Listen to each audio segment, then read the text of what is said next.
4 unités de soins sont occupées, des accidents graves et une détresse cardiaque. Au plus fort de la crise, en avril dernier, on a accueilli jusqu'à 23 malades de la Covid-19 dans un service sous tension.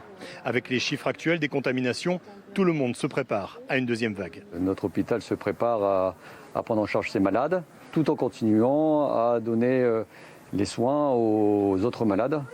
Et donc toute la difficulté va être effectivement de conjuguer ces deux flux. Ici, on a travaillé sur plusieurs scénarios, de quelques cas quotidiens jusqu'à une seconde catastrophe en octobre prochain. On va devoir être en capacité d'absorber effectivement des cas Covid graves. Nous formons toujours du personnel au cas où il y aurait une reprise importante et nous positionnons mieux aussi les personnels sur les différents postes. Les autorités sanitaires sont inquiètes en Nouvelle-Aquitaine. Les cas graves de Covid-19 se multiplient ces derniers jours. Nous devons considérer que le SARS-CoV-2, le virus responsable de la Covid-19, va avoir une circulation largement majorée avec la diminution de la température. C'est le moment que nous voulons anticiper, cadrer, qui serait synonyme de ce qu'on pourrait appeler la deuxième vague. La moyenne d'âge des malades admis en réanimation est de 62 ans. Les services affirment qu'ils travaillent sereinement pour le moment, mais la croissance exponentielle du nombre de cas fait redouter un nouvel engorgement du système de santé dans les 2 prochaines semaines.